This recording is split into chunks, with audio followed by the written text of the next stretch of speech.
ओम शांति। 5 दिसंबर 2025। आज की मुरली। मीठे बच्चे, यह पतित दुनिया एक पुराना गांव है।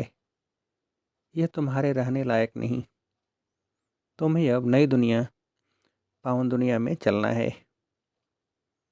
प्रश्न: बाप अपने बच्चों को उन्नति की कौन सी एक युक्ति बताते हैं? उत्तर: बच्चे, तुम आज्ञाकारी बन बाप दादा की मत पर चलते रहो। बाप दादा दोनों इकट्ठे हैं, इसलिए अगर इनके कहने से कुछ नुकसान भी हुआ तो भी रिस्पांसिबल बाप है, सब ठीक कर देगा। तुम अपनी मत नहीं चलाओ, शिव बाबा की मत समझकर चलते रहो तो बहुत उन्नति होगी। ओम शांति। पहली पहली मुख्य बात रूहानी बच्चों को रूहानी बाप समझाते हैं कि अपने को आत्मा निश्चय कर बैठो और बाप को याद करो तो तुम्हारे सब दुख दूर हो जाएंगे। वो लोग आशीर्वाद करते हैं ना, यह बाप भी कहते हैं बच्चों तुम्हारे सब दुख दूर हो जाएंगे। सिर्फ अपने को आत्मा समझ बाप को याद करो। यह तो अति सहज है। यह है भारत का प्राचीन सहज राजयोग। प्राचीन का भी टाइम तो चाहिए ना, लांग लांग भी कितना। बाप समझाते हैं पूरे 5000 वर्ष पहले यह राजयोग सिखाया था। यह बाप बिगर कोई समझा नहीं सकते और बच्चों बिगर कोई समझ न सके। गायन भी है, आत्माएं, बच्चे और परमात्मा बाप अलग रहे बहुकाल। बाप ही कहते हैं तुम सीढ़ी उतरते उतरते पतित बन पड़े हो। अब स्मृति आई, सब चिल्लाते हैं हे पतित पावन। कलयुग में पतित ही होते हैं, सतयुग में होते हैं पावन। वह है ही पावन दुनिया। यह पुरानी पतित दुनिया रहने लायक नहीं है, परंतु माया का भी प्रभाव कोई कम नहीं है। यहाँ देखो तो 100-125 मंजिल के बड़े बड़े मकान बनाते रहते हैं। इनको माया का पंप कहा जाता है। माया का जलवा ऐसा है, जो कहो स्वर्ग चलो तो कह देते हमारे लिए स्वर्ग तो यहाँ ही है। इनको माया का जलवा कहा जाता है। परंतु तुम बच्चे जानते हो, यह तो पुराना गांव है। इनको कहा जाता है नरक। पुरानी दुनिया सो भी रौरव नरक। सतयुग को कहा ही जाता है स्वर्ग। यह अक्षर तो है ना, इनको विशेष वर्ल्ड तो सब कहेंगे वाइसलेस वर्ल्ड। तो यह स्वर्ग था। स्वर्ग को ही कहा जाता है वाइसलेस वर्ल्ड। नरक को विशेष वर्ल्ड कहा जाता है। इतनी भी सहज बातें क्यों नहीं किसकी बुद्धि में आती हैं? मनुष्य कितने दुखी हैं, कितनी लड़ाई झगड़े आदि होते रहते हैं। दिन प्रतिदिन बाम शादी भी ऐसे बनाते रहते हैं जो गिरे और मनुष्य खत्म हो जाए। परंतु तुक्ष बुद्धि मनुष्य समझते नहीं हैं कि अभी क्या होने वाला है। यह बातें कोई समझा नहीं सकते सिवाय बाप के। क्या होने वाला है? पुरानी दुनिया का विनाश होना है और नई दुनिया की स्थापना भी गुप्त हो रही है। तुम बच्चों को कहा ही जाता है गुप्त वॉरियर्स। कोई समझते हैं क्या कि तुम लड़ाई कर रहे हो? तुम्हारी लड़ाई है ही 5 विकारों से। सबको कहते हो पवित्र बनो, एक बाप के बच्चे हो ना। प्रजापिता ब्रह्मा के बच्चे तो सब भाई बहन हुए ना। समझाने की बड़ी युक्तियाँ चाहिए। प्रजापिता ब्रह्मा के तो ढेर बच्चे हैं, एक तो नहीं, नाम ही है प्रजापिता। लौकिक बाप को कभी प्रजापिता नहीं कहेंगे। प्रजापिता ब्रह्मा है तो उनके सब बच्चे आपस में भाई बहन ब्रह्मा कुमार कुमारियाँ ठहरे ना। परंतु समझते नहीं, जैसे पत्थर बुद्धि हैं, समझने की कोशिश भी नहीं करते। प्रजापिता ब्रह्मा के बच्चे भाई बहन हो गए, विकार में तो जा न सके। तुम्हारे बोर्ड पर भी प्रजापिता अक्षर बहुत ज़रूरी है। यह अक्षर तो ज़रूर डालना चाहिए, सिर्फ ब्रह्मा लिखने से इतना ज़ोरदार नहीं होता, तो बोर्ड में भी करेक्ट अक्षर लिख सुधारना पड़े। यह है बहुत ज़रूरी अक्षर। ब्रह्मा नाम तो फीमेल का भी है, नाम ही है, नाम ही खुट गए हैं तो मेल का नाम फीमेल पर रख देते हैं। इतने नाम लाए कहाँ से? है तो सब ड्रामा प्लान अनुसार। बाप का वफादार आज्ञाकारी बनना कोई मासी का घर नहीं है। बाप और दादा दोनों इकट्ठे हैं। समझ नहीं सकते हैं यह कौन है। तब शिव बाबा कहते मेरी आज्ञा को भी समझ नहीं सकते। उल्टा कहें या सुलटा, तुम समझो शिव बाबा कहते तो रिस्पॉन्सिबल वह हो जाएगा।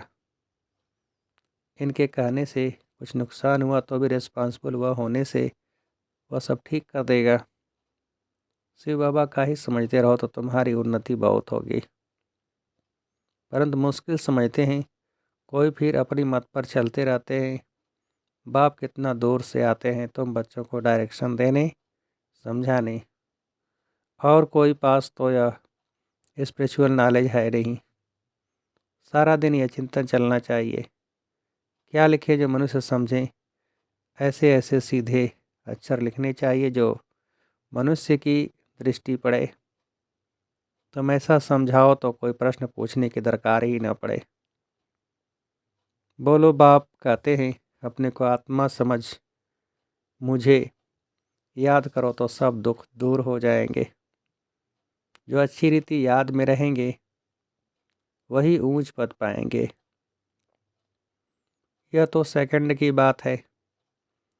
मनुष्य क्या क्या पूछते रहते हैं, तुम कुछ भी नहीं बताओ। बोलो जास्ती पूछो मत, पहले एक बात निश्चय करो। प्रश्नों के जास्ती जंगल में पड़ जाएंगे तो फिर निकलने का रास्ता मिलेगा नहीं। जैसे फागी में मनुष्य मुँह जाते हैं तो फिर निकल नहीं सकते। ये भी ऐसे है, मनुष्य कहाँ से कहाँ माया तरफ निकल जाते हैं। इसलिए पहले सबको एक ही बात बताओ, तुम तो आत्मा हो अविनाशी, बाप भी अविनाशी है, पतित पावन है, तुम हो पतित। अब या तो घर जाना है या नई दुनिया में। पुरानी दुनिया में पिछाड़ी तक आते रहते। जो पूरा पढ़ेंगे वह तो पढ़ेंगे, नहीं वह तो ज़रूर पीछे आएंगे। कितना हिसाब है। और फिर पढ़ाई से भी समझा जाता है कौन जाएगा पहले। स्कूल में भी निशानी दिखाते हैं ना, दौड़ी पहन हाथ लगा कर आओ, पहले नंबर वाले को इनाम मिलता है। यह है बेहद की बात, बेहद का इनाम मिलता है। बाप कहते हैं याद की यात्रा पर रहो, दैविक गुण धारण करने हैं, सर्वगुण संपन्न यहाँ बनना है। इसलिए बाबा कहते हैं चार्ट रखो, याद की यात्रा का भी चार्ट रखो तो पता पड़ेगा कि हम फायदे में हैं या घाटे में। परंतु बच्चे रखते नहीं हैं। बाबा कहते हैं लेकिन बच्चे करते नहीं, बहुत थोड़े करते हैं। इसलिए माला भी कितनी थोड़ों की है। 8 बड़ी स्कॉलरशिप लेंगे फिर 108 प्लस में रहते हैं ना। प्लस में कौन जाएंगे? बादशाह और रानी, बहुत ज़रा सा फ़र्क रहता है।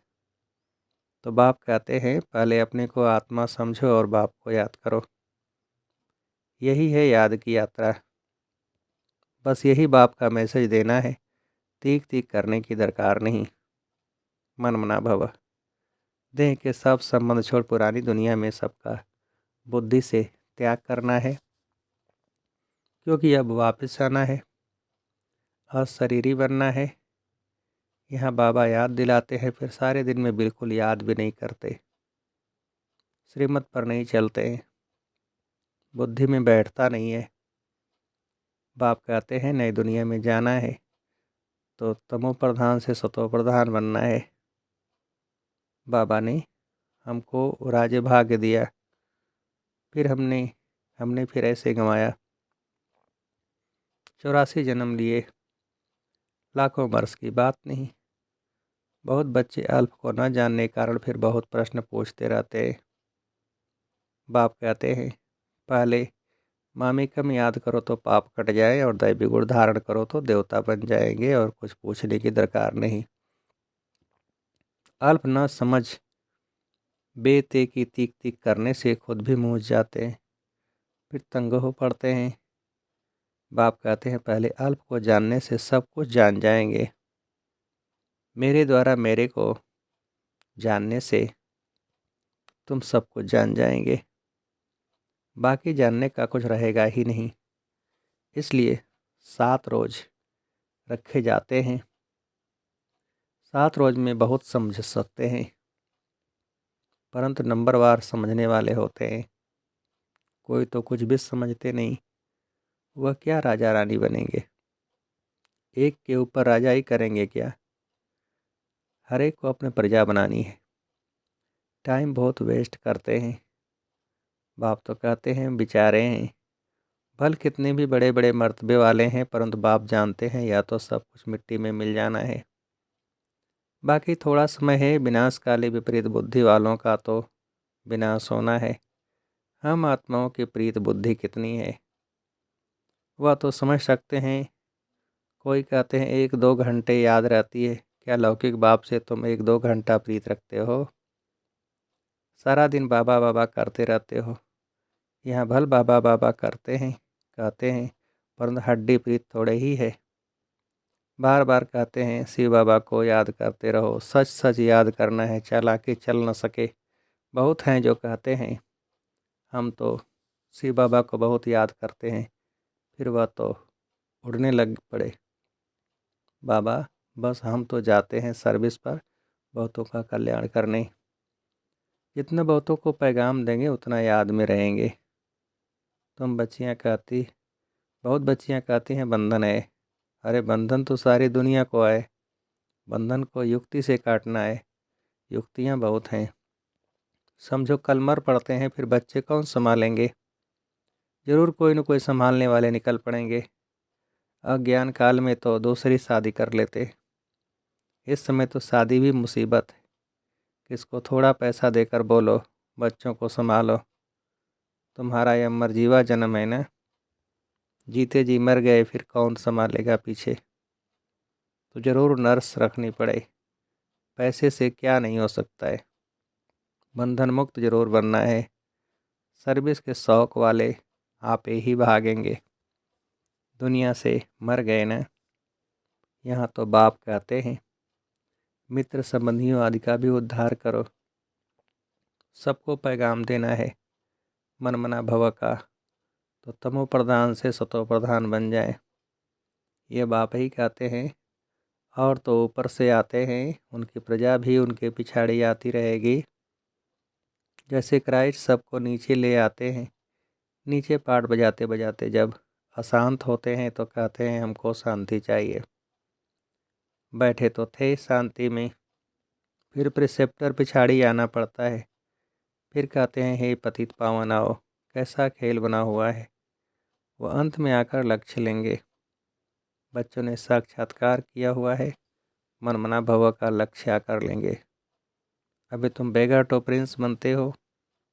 इस समय के जो साहूकार हैं वो बेगर बनेंगे।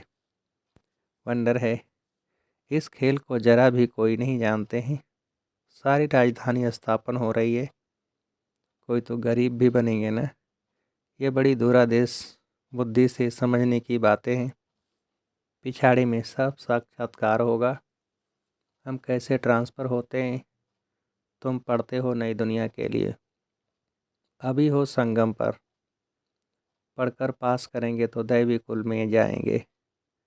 अभी ब्राह्मण कुल में हैं, यह बातें कोई समझ न सके। भगवान पढ़ाते हैं, जरा भी किसकी बुद्धि में नहीं बैठता। निराकार भगवान जरूर आएगा ना। यह ड्रामा बड़ा वंडरफुल बना हुआ है, उसको तुम जानते हो और पार्ट बजा रहे हो। त्रिमूर्ति के चित्र पर भी समझाना पड़े। ब्रह्मा द्वारा स्थापना, विनाश तो ऑटोमेटिकली होना ही है, सिर्फ नाम रख दिया है। यह भी ड्रामा बना हुआ है। मुख्य बात है अपने को आत्मा समझ बाप को याद करो तो जंक उतर जाए। स्कूल में जितना अच्छी रीति पढ़ेंगे बड़ी आमदनी होगी। तुमको 21 जन्म के लिए हेल्थ वेल्थ मिलती है, कम बात है क्या। यहाँ भल हेल्थ वेल्थ है परंतु टाइम नहीं है तो जो पुत्र पोत्रे खा सकें। बाप ने सब कुछ इस सेवा में लगा दिया तो कितना जमा हो गया, सबका थोड़ा ही जमा होता है। इतने लखपति हैं, पैसा काम आएगा नहीं, बाप लेंगे ही नहीं जो फिर देना पड़े। अच्छा, मीठे मीठे से खेल दे बच्चों प्रति माता पिता बाप दादा का याद प्यार और गुड मॉर्निंग। रूहानी बाप के रूहानी बच्चों को नमस्ते। हम रूहानी बच्चों की रूहानी बाप को नमस्ते। धारणा के लिए मुख्य सार। पहली पॉइंट, बंधन काटने की युक्ति रचनी है, जिगरी बाप से प्रीत रखनी है, बाप का सबको पैगाम दे, सबका कल्याण करना है। दूसरी पॉइंट, दूरादेशी बुद्धि से इस बेहद के खेल को समझना है, बेगर टू प्रिंस बनने की पढ़ाई पर पूरा ध्यान देना है, याद का सच्चा सच्चा चार्ट रखना है। वरदान, संकल्प रूपी बीज को कल्याण की शुभ भावना से भरपूर रखने वाले विश्व कल्याणकारी भव। विस्तार, जैसे सारे वृक्ष का सार बीज में होता है, ऐसे संकल्प रूपी बीज हर आत्मा के प्रति प्रकृति के प्रति शुभ भावना वाला हो। सर्व को बाप समान बनाने की भावना, निर्बल को बलवान बनाने की, दुखी अशांत आत्मा को सदा सुखी शांत बनाने की भावना का रस व सार हर संकल्प में भरा हुआ हो। कोई भी संकल्प रूपी बीज इस सार से खाली अर्थात व्यर्थ न हो। कल्याण की भावना से समर्थ हो तब कहेंगे बाप समान विश्व कल्याणकारी आत्मा। स्लोगन, माया के झमेलों से घबराने के बजाय परमात्मा मेले की मौज मनाते रहो। और व्यक्ति सारे अब संपन्न व कर्मातीत बनने की धुन लगाओ। कर्मातीत बनने के लिए अशरीरी बनने का अभ्यास बढ़ाओ। शरीर का बंधन, कर्म का बंधन, व्यक्तियों का बंधन, वैभवों का बंधन, स्वभाव संस्कारों का बंधन, कोई भी बंधन अपनी तरफ आकर्षित न करे। यह बंधन ही आत्मा को टाइट कर देता है। इसके लिए सदा निर्लिप्त अर्थात न्यारे और अति प्यारे बनने का अभ्यास बढ़ाओ। अच्छा, ओम शांति।